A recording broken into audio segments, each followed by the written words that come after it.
Olá, jovem! Eu sou Gabs Ferreira e esse é o Carreira Sem Fronteiras. Tudo pronto para a aventura de hoje?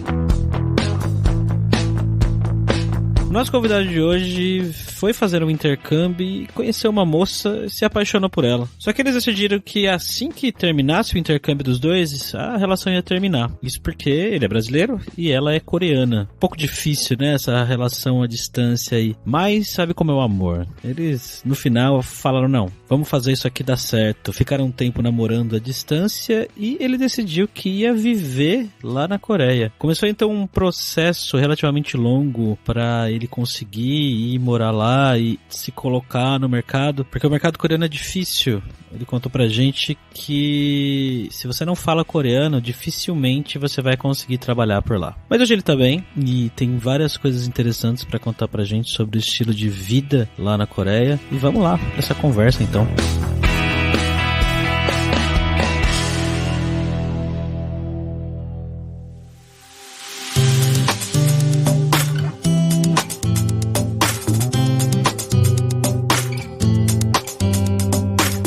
Para essa conversa de hoje, para essa viagem de hoje aqui para a Coreia, estamos como sempre com ele, o nosso viajante poliglota Fabrício Carraro. Como é que você tá, Fabrício? Fala, Gabs. Annyeonghaseyo. Eu não sei se a pronúncia tá certa, mas é a única palavra que eu sei em coreano. A gente vai falar hoje aqui com o Fábio, que ele tá lá na Coreia do Sul. Como é que você tá, Fábio? Opa, tudo jóia, vocês? Tranquilo. Bora lá para esse papo, então.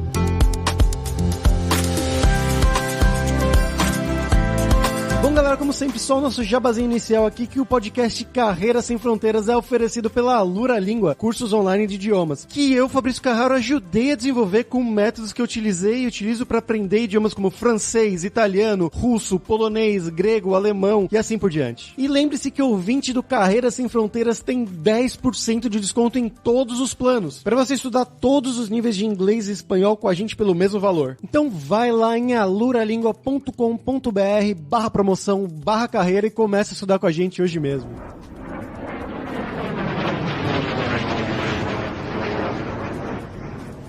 Bom, Fábio, então para começar, como sempre aqui, né, eu queria perguntar um pouquinho sobre o seu background, né? Então fala um pouquinho de onde que você é no Brasil, o que que você estudou, os seus trabalhos e como é que você foi parar aí na Coreia do Sul, cara? Meu nome é Fábio Reis, eu sou de Sorocaba, São Paulo, do interior de São Paulo. Eu tenho 27 anos, um pouco confuso, porque a idade aqui na Coreia é um pouco diferente. Na verdade, eu tenho 27 anos aí no Brasil, eu tenho 28 anos aqui. Vou explicar um pouquinho mais disso depois. Eu sou formado em Engenharia da Computação na Faculdade de Engenharia de Sorocaba. Eu trabalho como programador já fazem 10 anos. Desde que eu comecei a faculdade, eu trabalho na área. Você perguntou por que eu vim pra Coreia. Essa história tem muito background pra contar pra vocês de como eu vim parar aqui. Tudo começou, na verdade, eu sempre quis morar fora do Brasil. Não morar.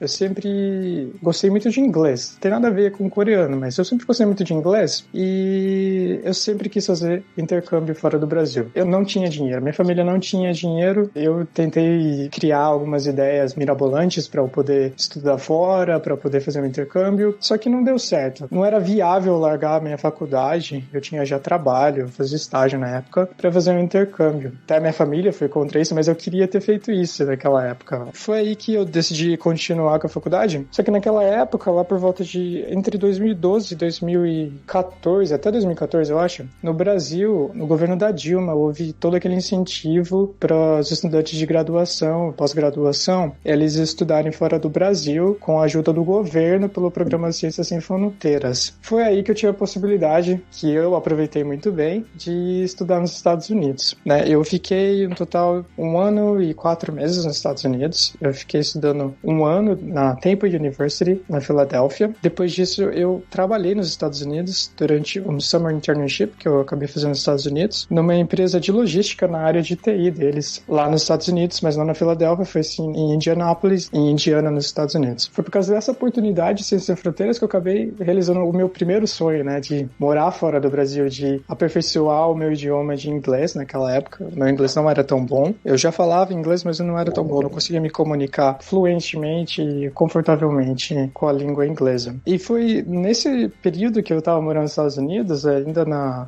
Temple University, que eu conheci minha atual esposa, que ela é coreana. Foi um pouquinho meio que por acaso, a gente não tinha amigos nenhum em comum. A gente se conheceu num festival brasileiro. Olha que engraçado. Nos Estados Unidos tem um festival chamado Brazilian Day, que é muito famoso lá em Nova York. E a gente tem um pequeno Brazilian Day também na Filadélfia. E eu acabei indo lá, tava tendo umas escolas de samba, bem estereótipo brasileiro, de tudo que tinha alguns food trucks com comida brasileira também, né? E eu acabei que a gente tinha um amigo comum e a gente começou a namorar. A nossa ideia era que, como ela ia ficar até menos tempo que eu lá nos Estados Unidos, acabou o intercâmbio, acabou a relação. Nem sempre, né? A vida segue como a gente espera. E a gente decidiu que não vai acabar, a gente vai dar um jeito, vamos continuar nisso daí. Ela voltou pra Coreia do Sul depois de uns 6 meses estudando nos Estados Unidos, eu continuei estudando lá. Ela voltou pra vida dela, fez a faculdade dela aqui. Depois que eu terminei meus estudos na Filadélfia, fui pra Indianápolis. E no final do meu estágio que fiz nos Estados Unidos, olha que engraçado, eu fiz estágio lá, mas no Brasil eu já era efetivado, então, porque era parte do programa, você tinha que fazer um estágio ou então você voltava. Depois do fim desse estágio, que foi nessa empresa de logística, a gente se encontrou novamente, mas agora a gente se encontrou na Califórnia, que a gente viajou pela costa oeste dos Estados Unidos juntos, novamente. A gente se reencontrou 6 meses depois de a gente ter se despedido. E depois disso, 6 meses depois, eu vim a primeira vez pra Coreia, pra visitar ela. Isso foi em 2015, que foi a primeira vez que eu vim pra Coreia. E nessa primeira vez eu vim pra visitar ela. A gente ficou nessa relação à distância, né? Há 4 anos a gente fez relacionamento à distância. E eu vim pra Coreia 4 vezes por causa disso. A cada 6 meses, na verdade,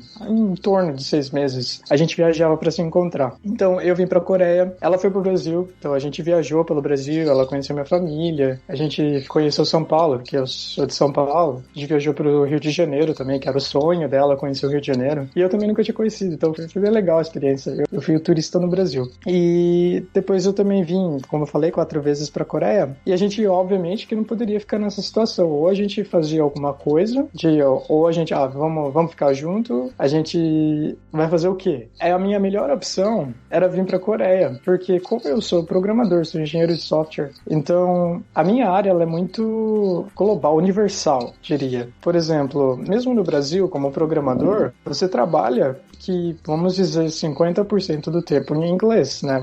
Mesmo no Brasil, porque você tem que pesquisar em inglês, você programa em inglês, tudo que você tem que como referência é em inglês. É muito difícil você trabalhar com programação sem ser em inglês. E por esse motivo, é um trabalho muito dinâmico e flexível, que você consegue fazer de qualquer lugar do mundo, de qualquer lugar, da sua casa, de um escritório, tanto faz. Eu sabia que a minha melhor opção era sair do Brasil e vir para a Coreia, porque ela, como profissão, ela é professora, é formada e especializada com trabalho com crianças com deficiência diversas. Então, ela trabalha com isso e é muito difícil, tanto pela parte cultural, como pelas oportunidades que existem ela ir para outro país. Então, era a única opção que a gente tinha, se a gente quisesse realmente colocar esse relacionamento adiante. Foi o que a gente fez. Isso aqui não foi uma coisa rápida, como eu falei, foi 4 anos que a gente ficou pensando, como que vai fazer? Como que eu vou pra Coreia? Porque precisava de várias coisas, precisava de dinheiro, planejamento, precisava de um trabalho, e como é que eu vou fazer pra conseguir tudo isso? E quando você começa a pensar num negócio desse, eu vou mudar pra outro país, é assustador, você não sabe pra onde começar. Você não sabe pra onde começar, é muita coisa pra fazer, é muita preocupação, é muito dinheiro que você tem que levantar, porque não é pouca coisa, e você tem que estudar muito, você tem que se preparar, entender como que é o país que você tá aí. Então foi esse processo que eu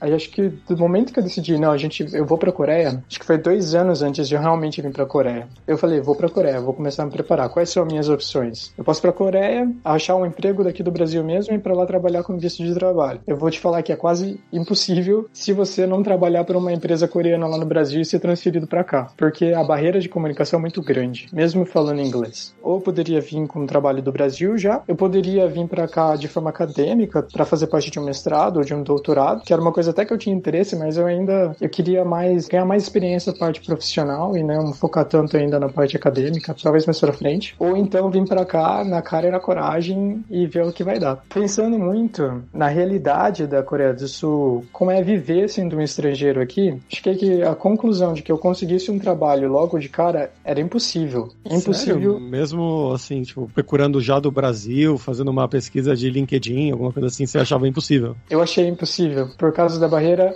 linguística.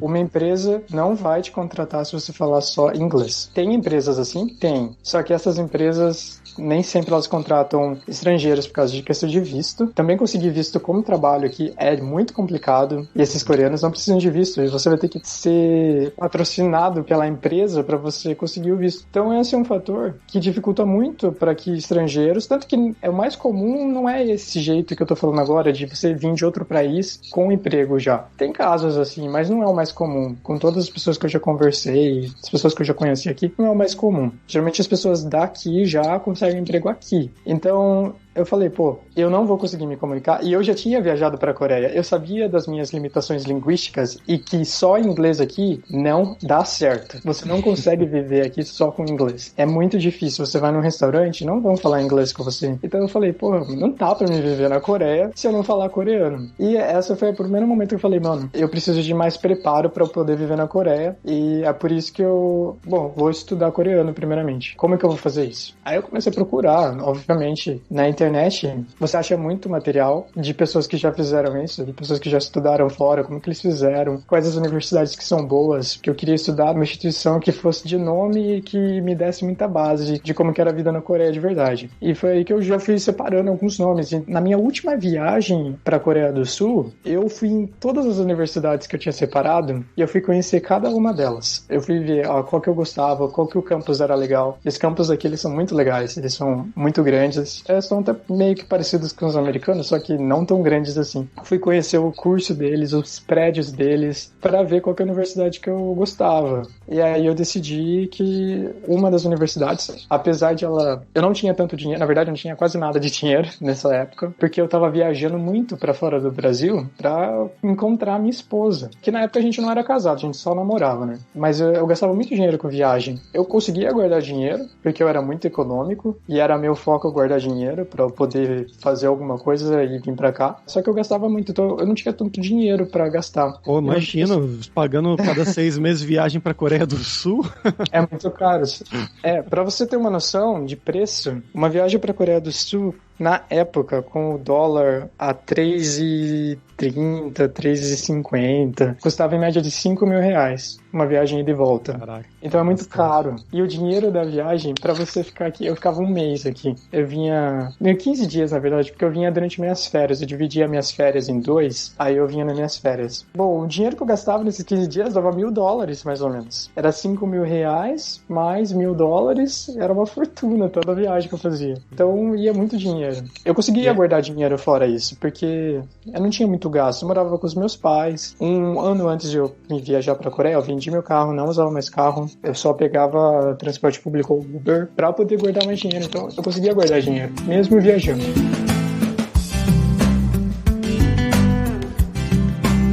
E foi assim que eu consegui juntar dinheiro pra eu ficar 1 ano na Coreia. Eu juntei $10.000. Como eu falei, minha família não tinha dinheiro, eles não tinham condição nenhuma de me ajudar. E eles ficaram surpresos que eu ia vir pra Coreia. Eles não queriam, na verdade. Mas eles aceitaram, me deram suporte emocional. E isso que é importante. Daí, com esses 10 mil, eu conseguiria pagar o curso de coreano por 1 ano. E eu conseguiria bancar o custo de vida meu aqui na Coreia, vivendo bem barato, sem gastar muito com nada. Eu conseguiria viver aqui tranquilamente por 1 ano. E a cidade é Seul mesmo? Seul. Não moro exatamente em Seul, eu moro em volta de Seul, tipo Barueri, em São Paulo.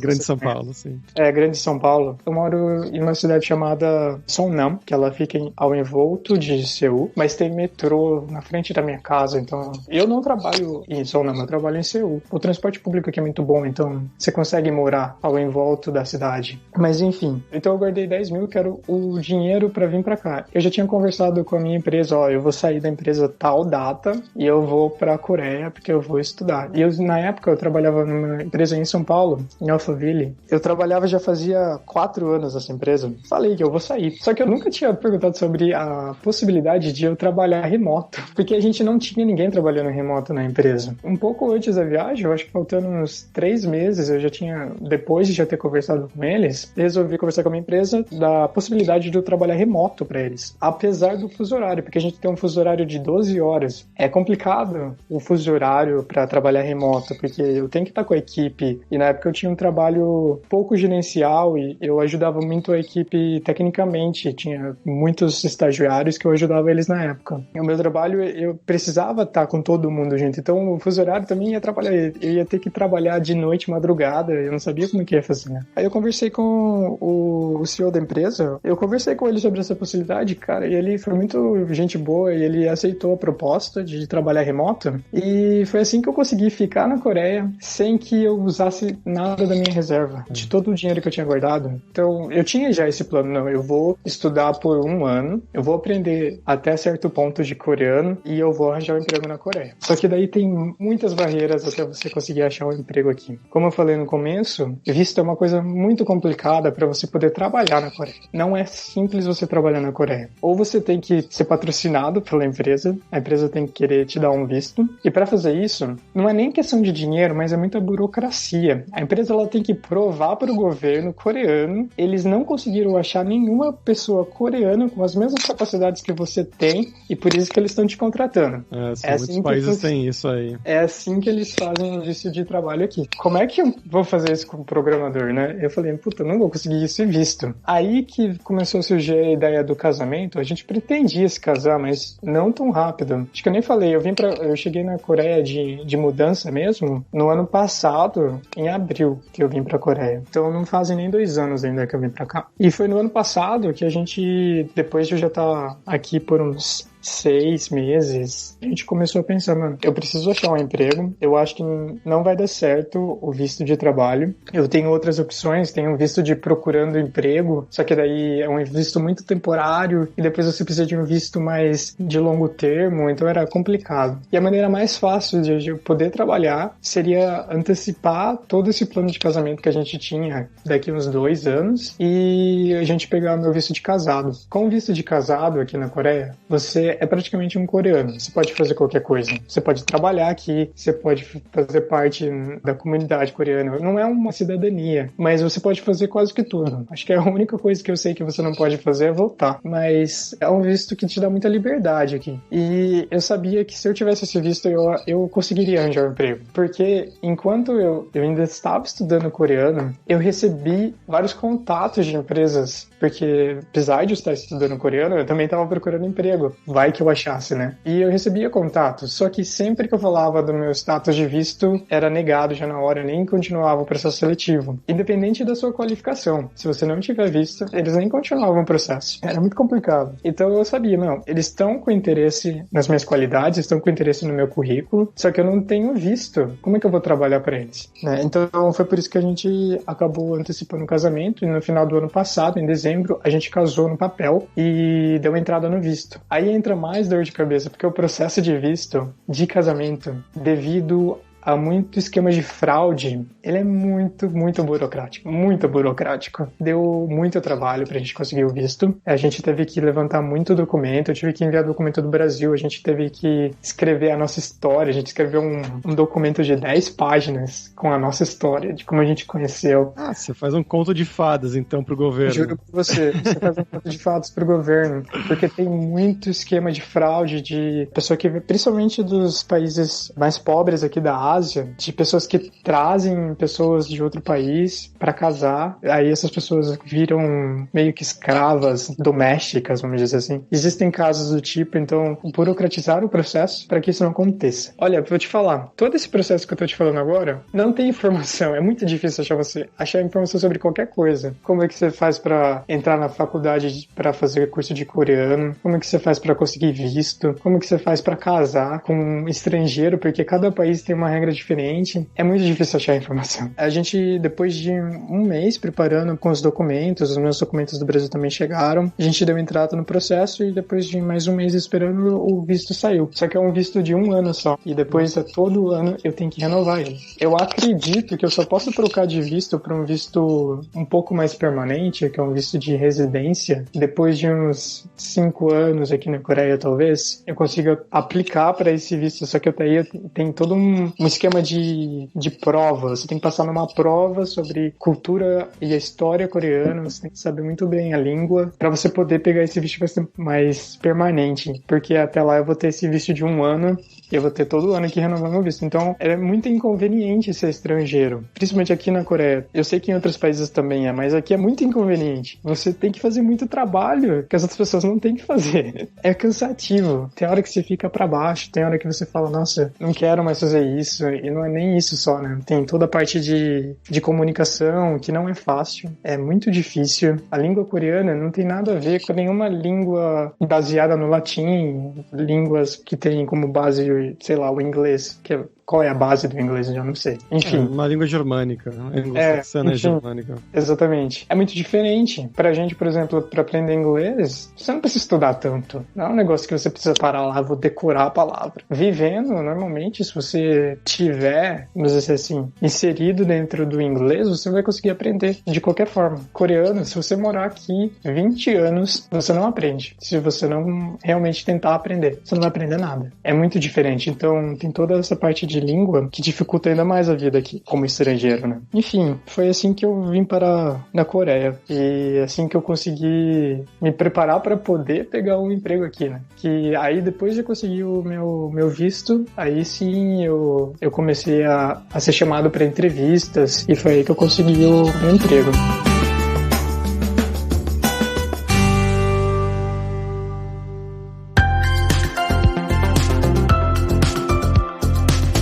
E como foi o processo para você conseguir emprego aí, cara? Teste, entrevista técnica e tudo mais? Não foi fácil. Antes de eu conseguir o emprego atual, que eu tô trabalhando no momento aqui, eu fiz várias entrevistas para diversas empresas aqui na Coreia e também outras fora da Coreia, para caso eu não encontrasse nada. E a maioria das empresas aqui na Coreia passei um processo muito parecido com empresas grandes americanas, por exemplo, Google, Facebook, sei lá, Microsoft, que elas são entrevistas que se baseiam naquele teste lógico, não um teste lógico simples, mas aquele que usa todos aqueles conceitos que você aprendeu na sua faculdade, com estrutura de dados, sei lá, por exemplo, complexidade de código, complexidade de tempo. OGN. Exatamente. E você tem que... Imaginem você trabalhando 10 anos na área e você não olha esses conceitos nunca. Já faz 5 anos que eu era formado e eu falei, e agora? Eu vou ter que estudar tudo de novo. E foi realmente o que eu fiz. Eu comecei a estudar tudo de novo, todos os conceitos, porque aqui eu acho que isso é importante, que você tem que ter essa base muito forte, você tem que provar pra eles. Mas eu acho que coreano tem essa parte também de decorar muita coisa também. Aí eles são educados dessa forma, eles são educados para decorar coisas. O sistema de ensino aqui, ele é muito puxado, então acho que a única forma que eles conseguem realmente provar que eles estão aprendendo é decorar. Então eles são muito bons nisso. E eu tive que fazer a mesma coisa. Então eu me preparei durante alguns meses,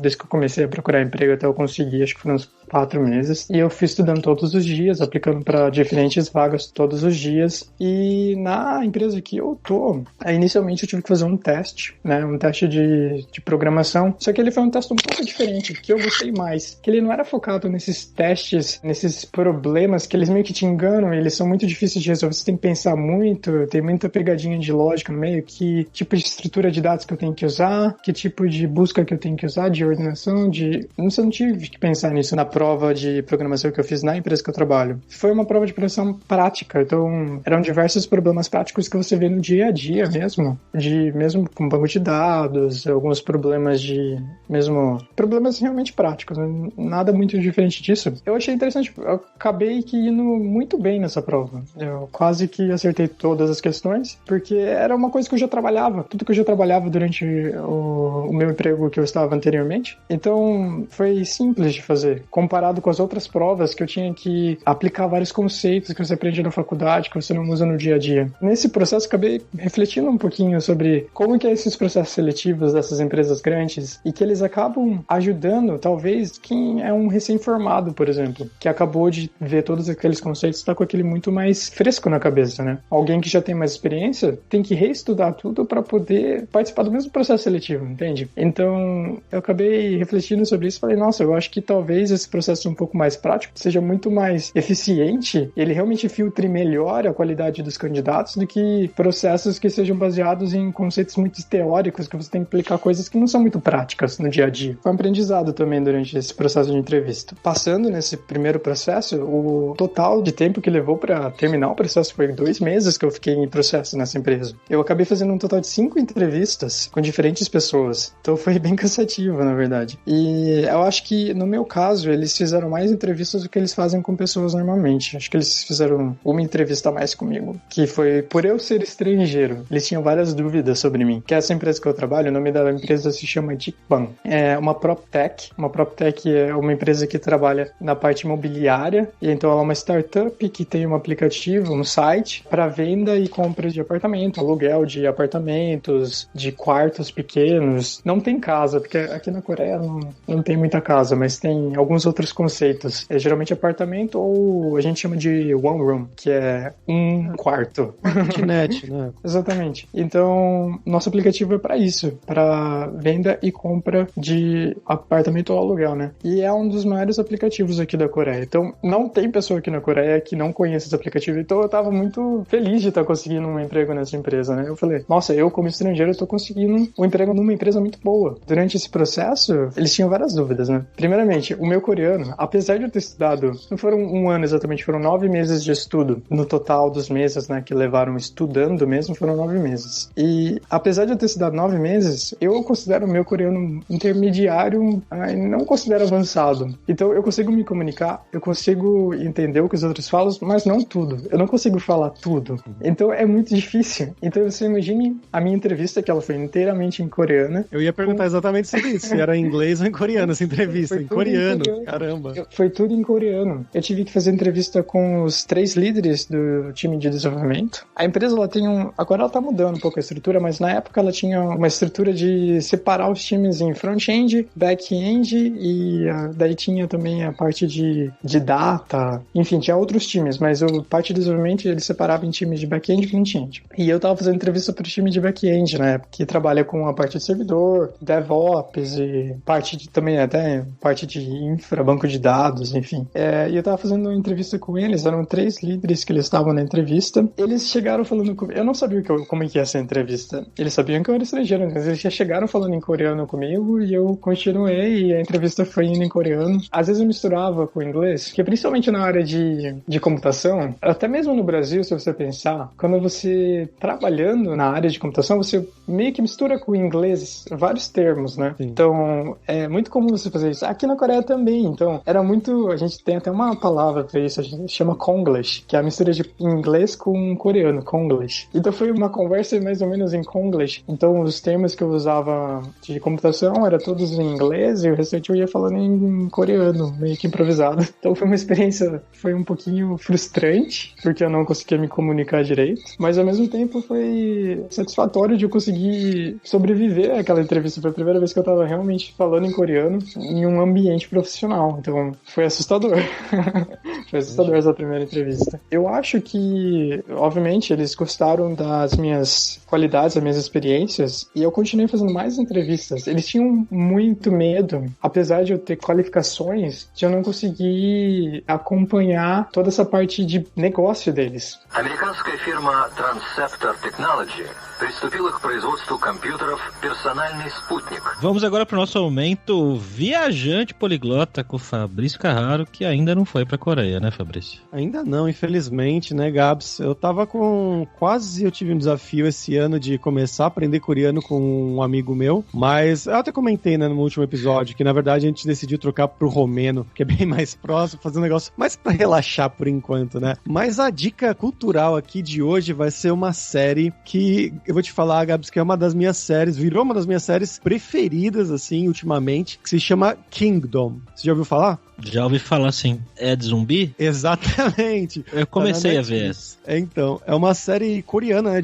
na verdade, é um orgasmo nerd, na verdade, porque é uma série de zumbis na Coreia medieval. Já começa por aí, e a história é basicamente isso, né, mas não são zumbis normais, assim, tem os zumbis aqueles que só andam, tem os zumbis que correm, então é uma mistura de tudo, e é um plot que é mais ou menos uma história como se fosse um Game of Thrones. Então, tem o rei, que aí o rei, ele é o primeiro episódio, então não é spoiler. O rei, ele vira zumbi, ele pega essa doença, e aí começa a espalhar essa doença por todo o país, e aí tem uma trama interna das pessoas que querem ser, meio que tomar o poder, e tem um herdeiro do trono, que eles querem tirar esse herdeiro do trono, e aí ele vai meio que fugido, e toda essa história vai se desenvolvendo, só que ela é muito, muito, muito bem produzida. Os primeiros, acho que vamos dizer, 2, 3 episódios são um pouco mais chatinhos, porque eles são mais parados, não acontece muita coisa porque eles estão meio que explicando quem é quem, e é um pouco difícil você entender, ficar decorando os nomes das pessoas, os nomes em coreano são completamente diferentes, né, então é muito difícil você lembrar quem é quem, saber, isso aqui é o rei, isso aqui é o príncipe, saber essas coisas mais culturais é um pouco difícil, mas depois do terceiro episódio você se acostuma e fica realmente fantástico. São 6 episódios por temporada só, então ela é bem curtinha. O último da primeira e o primeiro da segunda são episódios excelentes. O primeiro da segunda acho que é um episódio fantástico, fantástico. A segunda temporada inteira, na verdade, é muito boa. Tem só 2 temporadas por enquanto, né? Então, 12 episódios no total e vai ter uma terceira temporada pelo plot twist que acabou no final da segunda temporada. Mas fica a minha recomendação aqui fortíssima, fortíssima, Kingdom, da Netflix, pra quem gosta de coisa como Game of Thrones, como Walking Dead, e o nível de produção também é bem nível Game of Thrones, assim, eles colocaram muito, muito, muito dinheiro mesmo nisso daí, e eu fiquei surpreso quando eu vi pela primeira vez, falei, meu Deus, essa segunda temporada, quanta grana eles colocaram nisso, por isso a dica fortíssima aqui dessa série Kingdom. E você, Fábio, conta um pouquinho pra gente, o que você gosta de fazer aí pro seu, o que tem de legal pra fazer? A gente tá no tempo de corona, né, então é um pouco difícil, mas no geral, o que os coreanos fazem? Seul é uma cidade muito grande, é uma cidade tipo São Paulo mesmo de grande, tão populosa quanto, acho que a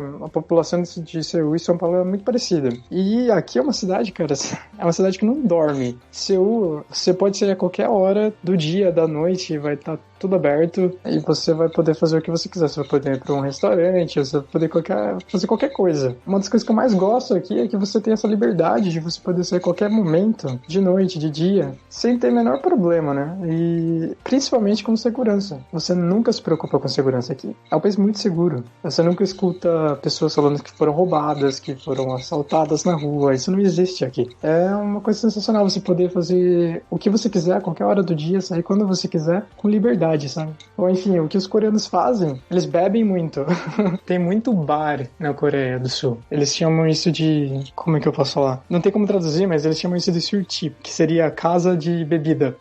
Tem muita casa de bebida aqui. E a cada esquina que você vai ter uma lotada de gente bebendo, comendo churrasco enquanto tá bebendo, e muita gente bêbada na rua. Eu acho que é o jeito que eles fazem pra liberar o estresse que eles têm no dia a dia, né? Porque é um povo muito estressado, muito apressado, que sempre tá querendo fazer tudo, e acho que é o jeito que eles fazem pra liberar esse estresse, beber com os amigos na rua e beber até cair mesmo. É normal você ver gente vomitando na rua, caindo. Super normal. Caramba. Agora, de atração turística tem muita coisa também. Como turista, se você vir pra cá, você vai poder ver os palácios, você vai poder visitar e entender um pouco mais, principalmente agora que você falou, né, do Kingdom, que eles falam muito dessa cultura medieval, vamos dizer assim, coreana, que tem toda a parte do rei, toda a parte de como que eram as coisas no palácio antigamente, e você consegue ver isso hoje. No meio de Seul tem o maior palácio, que era o palácio onde o rei morava mesmo antigamente, e você pode visitar ele, ver como que era a sala do rei, que é muito parecido com esses dramas que aparecem no Netflix, né? Você consegue viver tudo. É muito legal visitar esses lugares. Você, principalmente, que assistiu esses dramas coreanos, você se sente dentro desses dramas. É muito legal. O que mais? Na Coreia, cara, comida. Comida é turismo aqui também. A comida coreana é muito boa. Apesar de ser muito apimentada, então você tem que se preparar fisicamente e emocionalmente para poder aguentar a comida coreana. O que é a comida, assim? Qual que é o arroz e feijão deles? O arroz e feijão deles é uma coisa chamada kimchi. Uhum. Vocês conhecem kimchi? Sim. Então, eles comem toda a refeição. Esse é o arroz e feijão deles. No café da manhã, no almoço, no jantar, tem que ter kimchi. Kimchi com arroz. Aí tem várias coisas. A comida deles é muito baseada em pimenta, baseada em legumes. Tem muito legumes e verduras, né? Também carne, né? Mas carne que é muito cara. Então, carne de boi, principalmente. Então, acho que eles consomem muito mais porco. É uma dieta baseada em carne de porco e muita coisa verde. E muita sopa também. E essa é a comida coreana. Sopa apimentada. Bom, cara, agora vamos falar sobre dinheiro. Você já falou um pouquinho que é caro aí, né, pelo jeito, mas conta pra gente como que é a questão do custo de vida, né? É tudo caro? Mercado, comprar coisa pra casa, aluguel, conta pra gente. Não é tudo caro. Vou te dar um exemplo aqui. O salário mínimo daqui é em torno de $1.000. Com $1.000, você consegue passar o mês até que sossegado. Você consegue, não sossegado, mas dá pra viver. Só que se você pensar nesses $1.000, uma refeição você consegue comer aqui por $3. Então você consegue entender a proporção do salário mínimo aqui pro valor da refeição? Então a comida aqui é muito barata. Pensar em casa, moradia aqui é absurdo de caro. Você não consegue um quartinho pequeno em Seul, você não consegue alugar por menos de $600, $700, um quartinho pequeno. Não é só isso, você tem um sistema aqui de depósito. Acho que no Brasil também tem, mas é um pouco diferente. No Brasil acho que você paga 3 meses, né? Aqui depende muito. Por exemplo, se você der mais depósito, você consegue um valor mensal menor. Então, você tem essa variação. Mais depósito, menos dinheiro mensal. E, inclusive, tem também um sistema aqui que você só dá o depósito e você não paga a mensalidade, que é um sistema chamado Chonse. O Chonse, você paga geralmente 70% do valor total do apartamento. Agora imagine que eu te falei que um apartamento pequeno, normalzinho, custa $500 mil. Você tem que dar 70%, 60% desse valor total para o dono do apartamento, para você não pagar aluguel, por um determinado tempo de contrato, né? Por exemplo, 2 anos, geralmente. Depois de 2 anos, esse cara te devolve todo o seu dinheiro. E ele só lucra em cima dos juros em cima do seu dinheiro. Um sistema interessante. É o sistema que eu moro hoje aqui na Coreia. Eu só moro assim porque a família da minha esposa, eles têm condições para ajudar a gente, porque senão a gente teria que pagar um sistema mais parecido com o do Brasil, que a gente teria que pagar uma mensalidade, ou então dar um dinheiro um pouquinho maior para ter uma mensalidade menor. Um apartamento normal, você teria que pagar $2.000 por mês de aluguel. Caramba. $1.500 de aluguel. É muito caro, se você pensar. No salário mínimo, né? Tem até aquela... Se você pensar, quando você fala de custo de vida em outros países, tem o custo Big Mac, né? Eu não sei qual que é o custo Big Mac da Coreia do Sul, mas eu acho que ele deve ser um custo bem baixo. Porque um Big Mac aqui também custa $5, $4. Tô falando em dólares porque é mais fácil de você entender. Se eu for falar na moeda coreana, vai confundir a cabeça de vocês. Porque a moeda coreana se chama won, mas ela é nas casas do 1.000. Então, em vez de $1, é 1.000 wons, 2.000 wons, 3.000 wons. Ela é muito paralela com o dólar. Então, se o dólar sobe, ela sobe. Se o dólar desce, ela desce. Então, principalmente para eletrônico, Coreia do Sul, ela é como se fosse os Estados Unidos, porque como ela junto com o dólar, né? Ela é um pouquinho mais barata que o dólar. É um pouquinho mais caro comprar aqui, mas é muito parecido. A parte de eletrônico, essas coisas. Acho que o realmente que mata a Coreia do Sul aqui de custo de vida é moradia. Moradia, porque os outros gastos eu acho que é barato. Eu acho que é bem barato. Principalmente a parte de comida, que é o mais importante. Internet é barata. Energia, a internet aí é super boa também. É a melhor do mundo, não é? Eu não sei se é a melhor do mundo. Eu vou te falar que eu não sei, mas eu nunca tive problema com a internet. Então deve ser. Bom, Fábio, agora é a hora do perrengue, que é a hora que a gente pede para os nossos convidados contarem histórias engraçadas, gafes, mix, coisas que têm acontecido com você nesse tempo aí, fora do país, na Coreia. Quando ela falou que ela estava namorando um estrangeiro, é que você tem que entender um pouco mais a fundo a cultura coreana, para você entender o quão problemático é namorar um estrangeiro. Quando ela falou para os pais delas que ela estava namorando um estrangeiro, eles não aceitaram. Eles entraram em negação, não, isso não vai acontecer, isso daí, você não vai casar com ele, a primeira coisa que eles perguntaram, né? Porque não é uma coisa que eles aceitariam, porque acho que todo pai aqui, eles querem que a filha case com um cara que tenha dinheiro, geralmente. A cultura coreana, se você pensar, principalmente nessa parte de casamento, de como os pais tratam os filhos, acho que ela lembra muito a cultura brasileira de 1950. É dote, não tem dote aqui. Mas é que lembra isso porque eles ligam muito para essa parte de qual é a sua profissão, o que você faz, da onde é a sua família, qual é o seu status sociais. Isso é muito importante aqui. Então, quando eu paro para pensar, realmente me lembra, o Brasil que tinha dote. E que o importante era a sua família, o nome que você fez, faculdade que você fez, qual que era a sua profissão. Eles ligam muito pra isso, né? Então, você sendo estrangeiro, imagina só, não vai mais casar com um médico, não vai casar mais com um advogado, vai ser um estrangeiro. O que o estrangeiro faz? Vai fazer o que da vida? Eles não sabem, é assustador pra eles, né? E eles não aceitaram inicialmente. O pai dela, inclusive, aqui na Coreia tem um sistema de encontro às cegas. Que fala, tipo speed dating.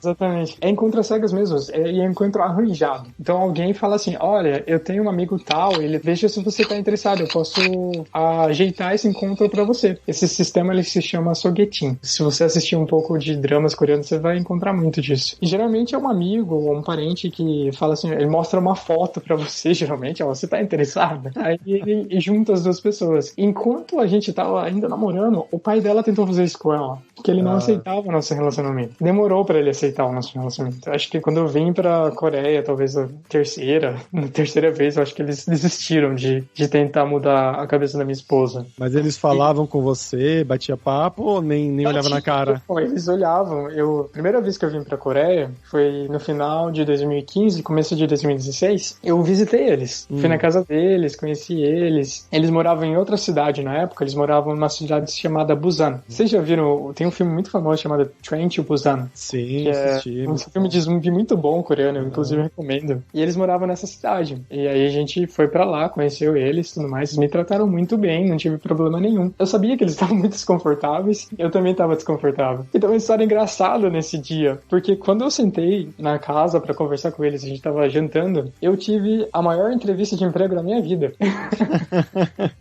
Porque realmente foi uma entrevista de emprego. Como eu falo pra você que aqui, o que você faz é muito importante. Ele me perguntou qual que era o ranking da minha universidade, qual era o faturamento mensal da minha empresa. Era esse tipo de coisa, sabe? Que pra eles é importante. Ele conhecia a USP, por exemplo. Eu não me formei na USP, é a maior universidade brasileira. Eu me formei na Faculdade de Engenharia de Sorocaba, que nem tem um ranking, acredito eu, como a maioria das universidades brasileiras. Eu falei, não, a minha faculdade é uma faculdade privada. Apesar de minha faculdade ser muito boa, ter a maior nota de avaliação do MEC lá, ela é ótima. Só que ele não ia conhecer. E eu vou explicar pra ele como que o Brasil é gigantesco e que não funciona da mesma forma que aqui. Não tem 3 universidades só, que são as 3 maiores que todo mundo estuda nelas. Entendeu? Então é difícil explicar pra eles que, é diferente. No Brasil isso não importa tanto. Qual é a sua profissão também não importa tanto, né? No Brasil é muito diferente. Eu acho que o Brasil é muito mais liberal. O Brasil é liberal comparado com a Coreia, que é muito conservador. Com o tempinho eles aceitaram.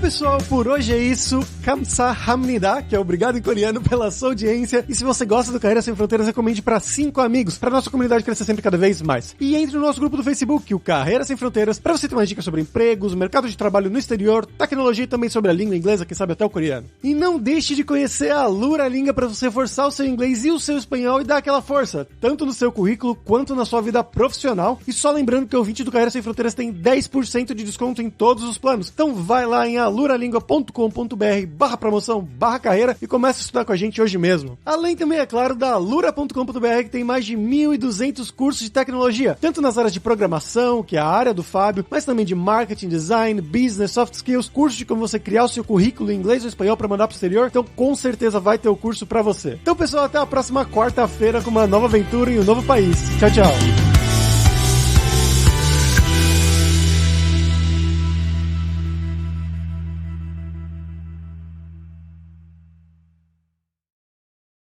Este podcast foi editado por Radiofobia, podcast e multimídia.